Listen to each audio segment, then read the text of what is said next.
Honoré de Balzac a dit un jour « Oublier est le grand secret des existences fortes et créatrices. » Oublier. Mais qu'est-ce qu'oublier? C'est une question que je me suis longuement posée. Oublier pour moi, ce n'est pas forcément ne pas se rappeler. Non. Oublier pour moi, c'est avant tout trier. Parce que, entre nous, est-il nécessaire de se souvenir d'absolument tout? Oublier pour moi, c'est aussi évoluer. Parce que l'oubli nous donne l'opportunité de nous reconstruire, de changer, de devenir des personnes différentes, de devenir des personnes meilleures. Oublier, c'est également investir le présent. Imaginez-vous une seconde être submergé par tout votre passé. Vous étoufferiez. Oublier, c'est donc aussi se détacher. Oui, oublier, c'est se détacher. C'est se détacher du passé. Parce qu'oublier, c'est avancer. Oublier, c'est accepter. Accepter que le passé soit terminé. Finalement, oublier, c'est surtout se libérer. On nous a continuellement imposé le souvenir, jusqu'à nous obliger à réciter par cœur des dates, des événements, des faits. Oui, le devoir de mémoire est important. Il est très important de se souvenir de notre passé pour ne pas répéter les erreurs de notre passé. Cependant, il y a un droit tout aussi capital et légitime, selon moi. Je me tiens devant vous pour réclamer le droit à l'oubli. L'oubli sous forme de courage, l'oubli sous forme de maturité. L'oubli nous enseigne le pardon, la réconciliation avec ces moments compliqués du passé. Il nous enseigne la désaffection de ces moments heureux qui procurent en nous une nostalgie maladive. Alors oui, pour investir le présent et ainsi se donner un avenir, il faut avant tout savoir se détacher de son passé, de son moi, du passé. J'aimerais d'ailleurs vous toucher quelques mots sur mon enfance. Je suis française. Cela fait maintenant 5 ans que j'habite ici, au Chili. J'ai très bien réussi à m'intégrer dans ce pays si lointain et si différent du mien. Mais vous savez, ça n'a pas été si facile au tout début.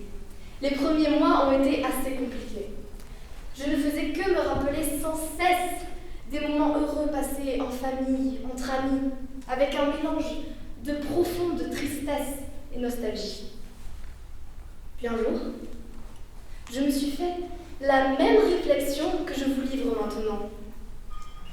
Penser à mon passé ne faisait que m'enfermer dans une capsule temporelle qui ne m'appartenait plus. C'était comme être figé comme une statue, comme avoir un poids lourd cloué à mon pied et ne pas pouvoir m'en détacher. Je ne pouvais pas avancer. Petit à petit, j'ai arrêté de penser à ma vie antérieure. J'ai alors mûri, évolué, changé, grandi. Je me suis libérée. J'ai investi le présent. J'investis le présent. Je suis alors, à partir de ce moment-là, devenue actrice de mon avenir. Qu'il soit heureux ou malheureux, le souvenir absolu est un poids lourd à l'évolution de notre personne. Il nous absorbe, nous avale, nous écrase. Cher public, n'ayez pas peur d'oublier. Ne vous sentez pas coupable de le faire. D'ailleurs, oublier est d'ailleurs un processus avant tout à fait naturel de notre corps. C'est un phénomène naturel et physiologique permettant le bon fonctionnement et l'équilibre de notre cerveau et empêchant la saturation de nos circuits neuronaux. Et oublier, il est impossible de tout oublier. Et heureusement, parce que sincèrement, est-il nécessaire? Non, il faut trier. Trier afin d'être plus léger. Trier pour se projeter, trier pour s'envoler. Garder uniquement ce qui est inspirant et constructif, ce qui permet de vous développer. Rejeter tout ce qui vous encombre, vous retient, vous oppresse, vous écrase. Tout ce qui entrave votre développement personnel. Devenez la personne que vous rêvez tant d'être.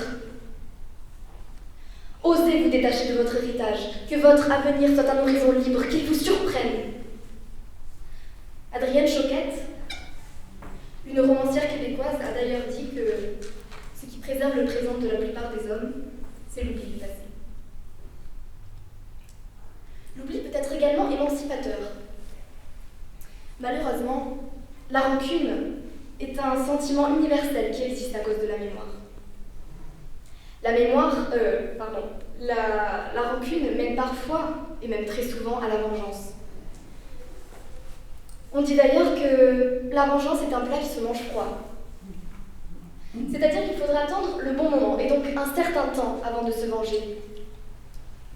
Si seulement nous acceptions d'oublier, le concept même de vengeance n'existerait pas.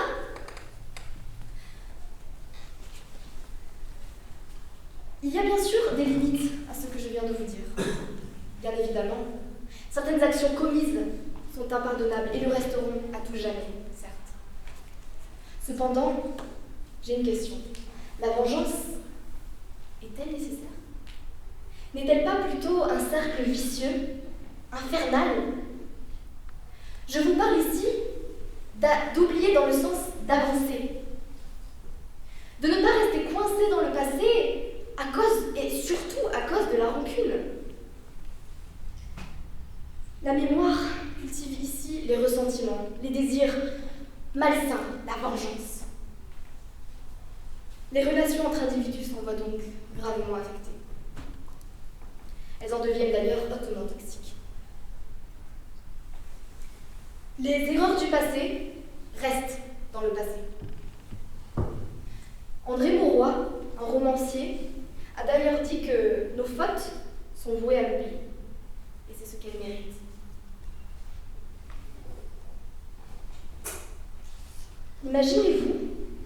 Imaginez-vous si toutes les nations de notre monde gardaient rancune les unes envers les autres à cause de conflits du passé. Nous serions en guerre permanente. Ce n'est évidemment pas parce que la France et l'Allemagne étaient en guerre au début du XXe siècle qu'elles devraient l'être de nos jours, ni parce que l'Argentine et le Chili l'étaient de même qu'ils ne devraient pas s'entendre. Non. Malheureusement,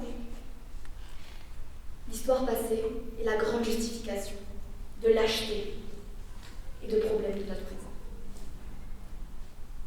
Souviens-toi d'oublier, avait dit Nietzsche. Et cette phrase antithétique représente parfaitement ma façon de penser.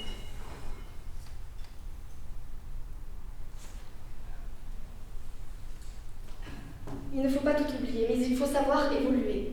Et par cela, j'entends savoir négliger quelques parties de notre passé.